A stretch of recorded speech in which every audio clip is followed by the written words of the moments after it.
What's going on, guys? We're back with another episode of the Pack Fantasy Football Podcast. We are continuing our Meet the League series. I am joined here with one of my best friends right here, RJ McKay, one of the first, the founders of the Pack.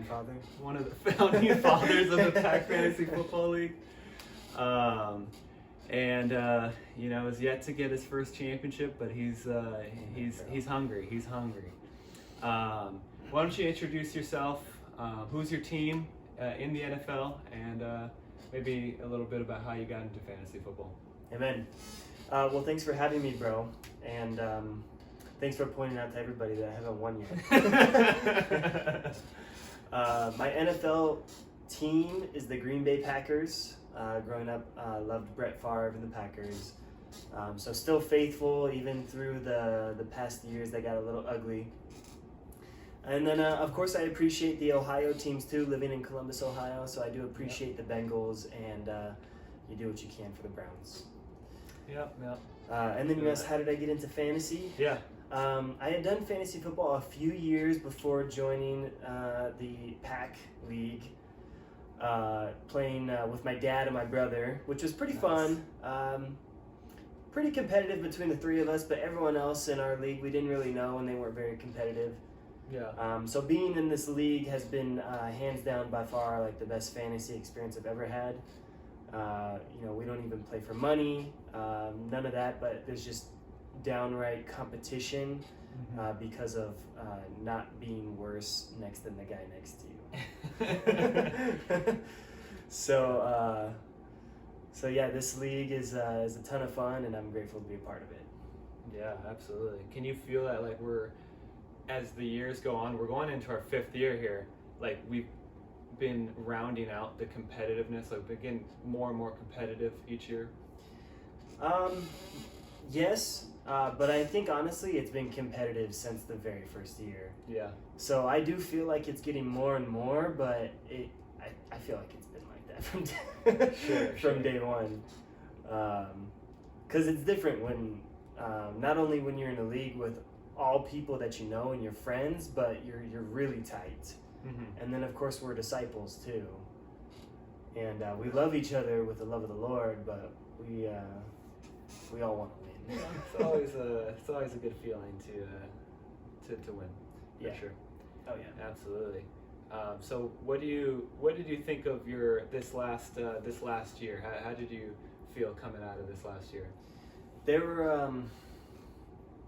were ups and downs for sure, but overall I look at last year as hopeful, because I believe that was my best year in terms of record and how I ended up at the end of the year, like my seeding, and primarily thanks to Justin Fields. So thanks, Justin. Yeah. Picked him up at the perfect time off free agency. Was struggling with quarterback. I think I drafted Trey Lance. Oh yeah. Like a decent position, or maybe it was towards the end of the draft. I don't remember, but that was such a snub of a pick right there. And I think I picked up Justin Fields, and I was like 2-5 or 2-6. And ever since I got him, he just lit it up. You just went on a run. I just went on a run, and that was pretty much how I ended the season. So I feel good, but I definitely want to improve upon that. Sure. For this next season. Is there anything that you are doing, or maybe even if it's just like a mindset change, come into this year to improve yourself? I think primarily a mindset change. Just my focus going into the draft. And the things that I'm looking for when I'm drafting. Gotcha. That was something I implemented in last year, and I want to hone in on. Yeah. So not necessarily doing any research, to be honest with you. I will, since our draft is coming up in a week. I'm going to do some research over the next week, but mostly just a shift in focus on what I'm looking for when I draft. I gotcha. I want to be vague without giving away my strategy here. Right. Like you don't want to give away too much. Yeah. Absolutely. I love getting information from people and then just telling them, you'll see my strategy on draft day. Yeah. Sounds like you, bro.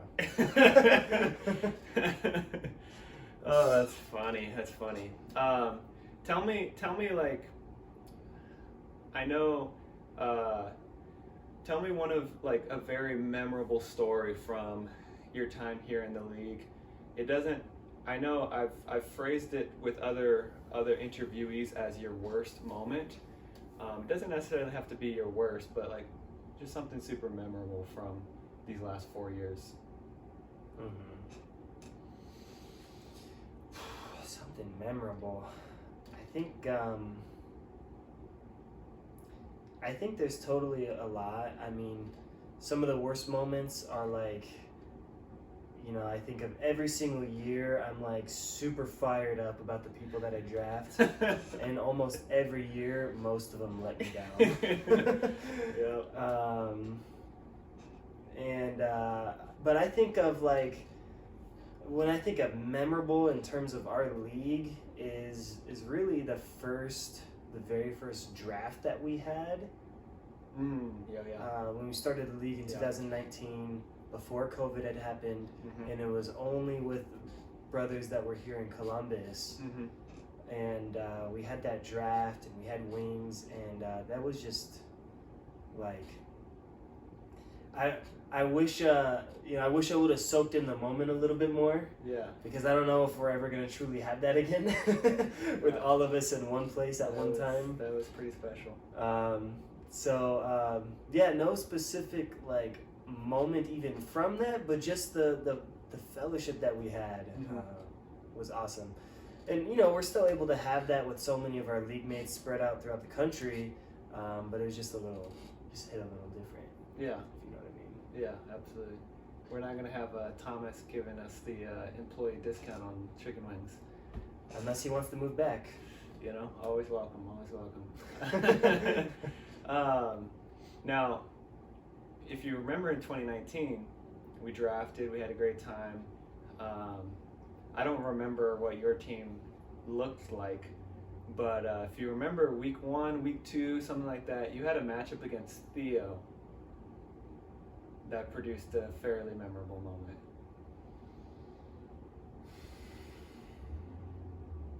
I don't recall. You don't recall?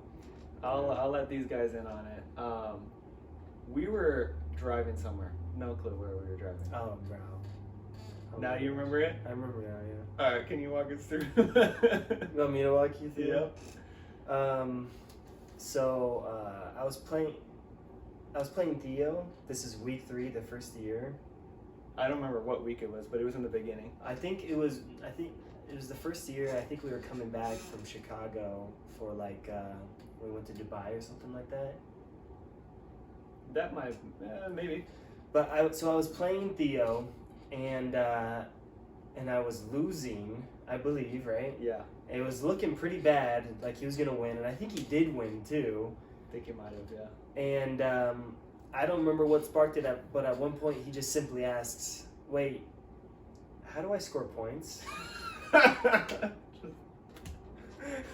Like no clue what he was doing. Yeah. So funny, man. And I think he beat me and probably ended up with a better record that year too, if I'm not mistaken. He was first place in our division for every week except for the last 2 weeks. Keontae and I squeezed by him. Amen. Yeah. Bless his heart. Yeah. Bless my heart. It's just funny, man. But I think a lot of our league mates have started to learn a little bit more about how to play and how to do things. Certainly. Yeah. You also mentioned unfavorable circumstances in your players. One of those players was Ezekiel Elliott. Now, he just signed a 1-year contract with the Patriots. I saw that. You drafting Zeke? If the price is right. Yeah. I'm not touching him anywhere in the first 6 rounds. If he's around in like the 7th or 8th, maybe. If he's around later, then yeah. Yeah. But I'm not getting him first round like I did that 1 year. No way. Yeah. Yeah. But it is intriguing in the Yeah. new system. He's probably going to be RB1. He'll probably get goal line opportunities. I think he had 16 touchdowns last year. I believe which it. is very surprising because Yeah. I think Thomas had him. I think Thomas would agree that he sucked last year. I think But he was just decent. He's just not what we expected, you know. The first 2 seasons he came into the NFL and he just killed it. And we're expecting this guy to be an all-time great. And he just, I think that's when I got him. Like, third season, he was just amazing and then just stunk it up.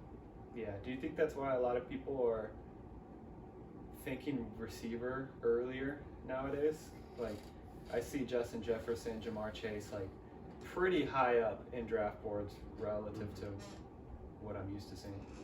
I think there's a number of reasons why that's happening. Number one, a lot of leagues out there are full PPR. Yeah. And I think that will even bleed into a league like ours that's half PPR. Yeah, that's true. But also with the way that the league is set up is that every team has 2 running backs that they use consistently, minimum, if not 3. Like, there's rarely a team that's not a committee. Even a team like the Titans where, what's his name, Derrick Henry takes up all the carries, there's still a running back that gets catches. Yeah, there's still someone in there that gets some catches here and there. Yep. Yeah. But when you have a really solid wide receiver 1, like a Jefferson, like Tyreek Hill, like the little white guy from the Rams, I forget his name. Cooper Kupp, like him a couple of years ago. Like, those.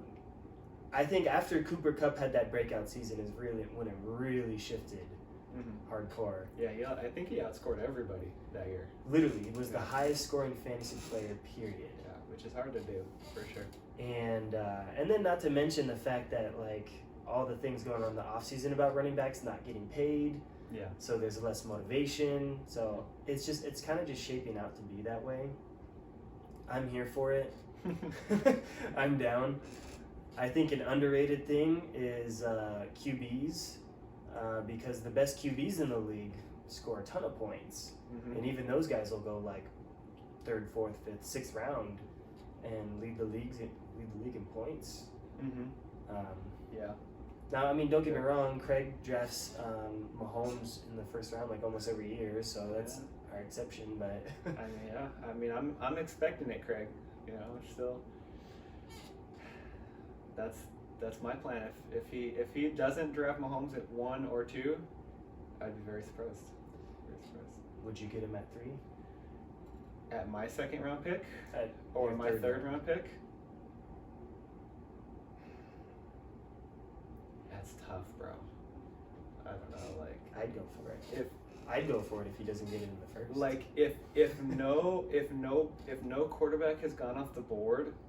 That's my assumption. If Patrick is still there, then no one's gone. Would I rather just wait for Josh Allen or Jalen Hurts? Probably. That probably doesn't work this year based on where I'm drafting. I'm drafting a little bit more in the middle. So it probably doesn't end up working. But someone will draft Mahomes early if it's not Craig. I think so. Yeah, for sure.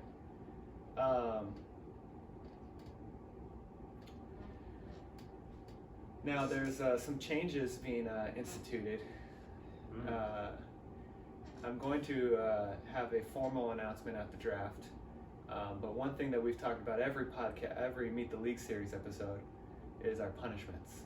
Yeah. Punishment for the last place person. Awesome. I remember it was your idea for IHOP. Thomas brought up a great idea. Is there anything else that you've seen leagues do? I mean, I recall watching, there's the one TV series called The League, where you have these guys and they're in a fantasy football league. Yeah. And they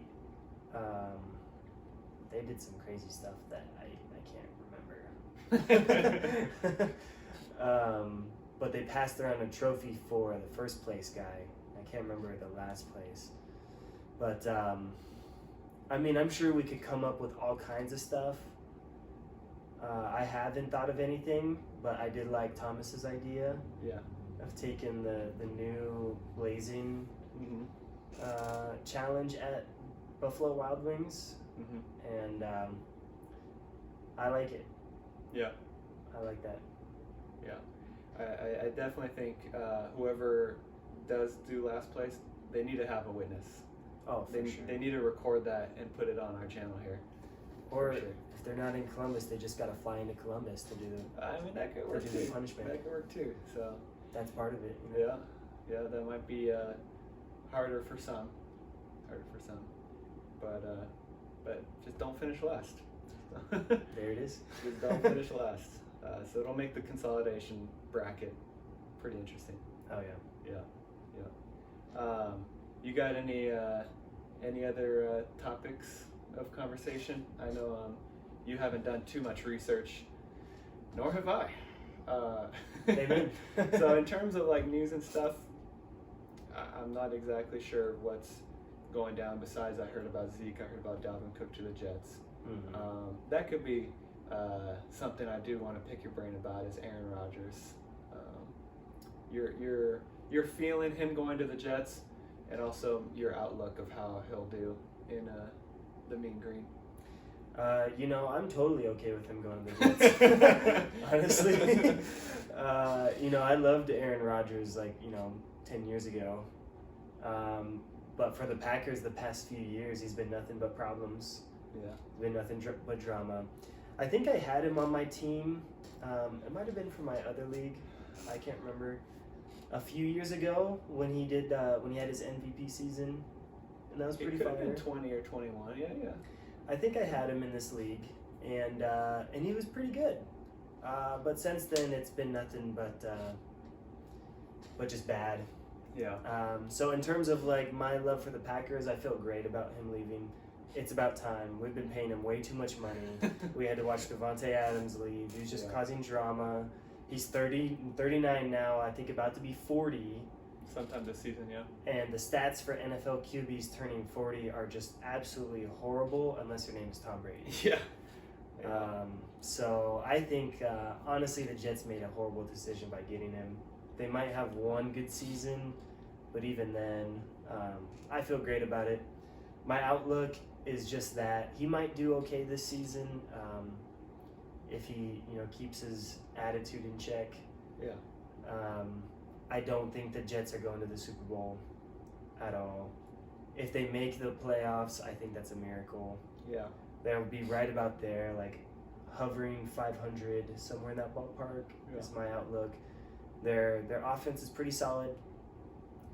Aaron Rodgers is okay. Wide receivers are nice. If they got Dalvin Cook and whatnot. That's cool. But I think their O-line and their D is a little sus at times. On their D, they got Sauce Gardner, who's the best cornerback in the league right now. But they were pretty good at times this past year, yeah. So the D might actually be pretty good. That's my no research right there. We'll see. Yeah, we'll see. But yeah, definitely not going to draft Aaron Rodgers in the first round. But maybe the second. Yeah, I mean, I don't even remember where he's going, but it's not in the top 10 quarterbacks right now. So, probably not. Maybe he does better. Maybe he's right where he needs to be. I'm not sure. We'll see. Well, I appreciate you being a guest. I know I've been trying to get this guy to be a guest for 2.5 months now, but it's all good. Well, I told you August. You did say August, and I was trying to get you on sooner. Yeah, you did say August. Amen, bro. 10 days before the draft. Sure. I guess that's good enough. It's the perfect timing. Well, good luck to you in the draft, obviously in this upcoming season. And, if you win the championship, I'm not going to be all that mad about it, as long as it's not Craig. Amen, bro. I appreciate that. Obviously, I would want to win it myself, of course, but I know a lot of people like to gang up on me having 2 rings. So, well, I mean, got to give the little kids a shot. Okay, all right. Okay. No, I definitely wish you the best, and I know you've had a lot of injury bad luck. So hope that turns around. Thank you. I hope so too. Yeah. All right. Well, I'll see you guys in the next episode where you'll see who we're interviewing next. And if you guys don't have another episode before the draft, we'll see you at the draft. Adios.